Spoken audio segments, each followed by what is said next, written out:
I would get picked on a lot. I remember bricks being thrown through our window.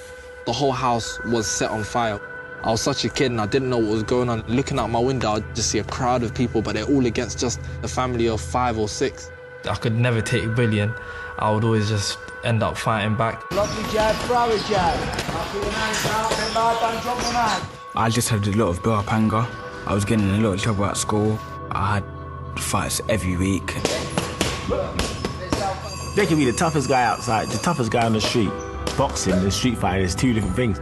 You got to learn the skills, because otherwise you will get hurt. Move your head side to side. There you go. You don't make that move, bro. That's it. Change the angle. Change the angle. Change the angle. Close range, uppercuts, hooks. Move left, move right, up, down. Everything is disciplined when you come into the boxing gym. Once you know how to box and once you're able to look after yourself, that's the time that you stop getting in trouble and getting in fights out on the streets.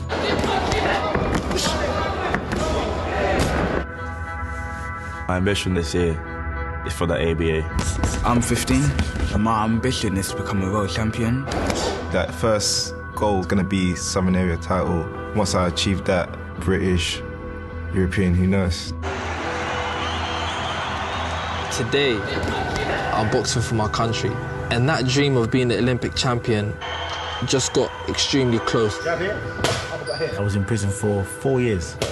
Don't waste your time doing all that crime outside, because before you go and do that, I've told you what to expect. Every time we get a kid that walks into the boxing gym, he's got a chip on his shoulder and that, I explain to him, I've been there and I've done it, mate. I always explain to them the outcome of it. When it's time to go to jail, you're going by yourself. Guys shitting right by your head. And the window's only open this much. So when they hear things like, they're like, so that's a turn off. 1 back, 2 back. The coaches, they play a big role. This is your game, Jermaine. This is your fucking life. Sometimes they play a parenting role, sometimes they play a friendship role, and then sometimes they play a coaching role. Boxing's an essential element for a lot of the young men that we see out in society, especially the ones who might be struggling a bit, because it creates structure, it creates routine. It's based on a very strict honour code. We often get people saying, you're just teaching people how to fight, and we always say, well, no, people tend to know how to fight. We're teaching them how to control their aggression and control their emotions. I wasn't doing the right things. I wasn't really in the right sort of crowd. Boxing has humbled me. It's what made me who I am today. It made me a better person. It's made me a much calmer person. So when my mum first found out that I was boxing, she was devastated. That she came to understand that boxing was changing me in a good way. If anything, keeping me away from the fights that I was getting into every other day.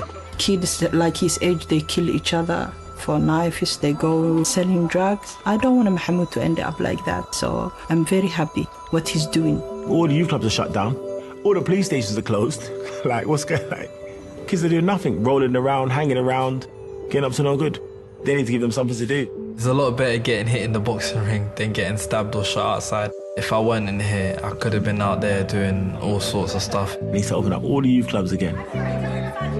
Open them all up. Give all these little kids something to do, man. Being a gangster or selling drugs, you always end up either in prison or end up dead. Yeah, I wish I could rewind time, you know, and do it all over again and, you know, not mess up, and then maybe I could be a superstar.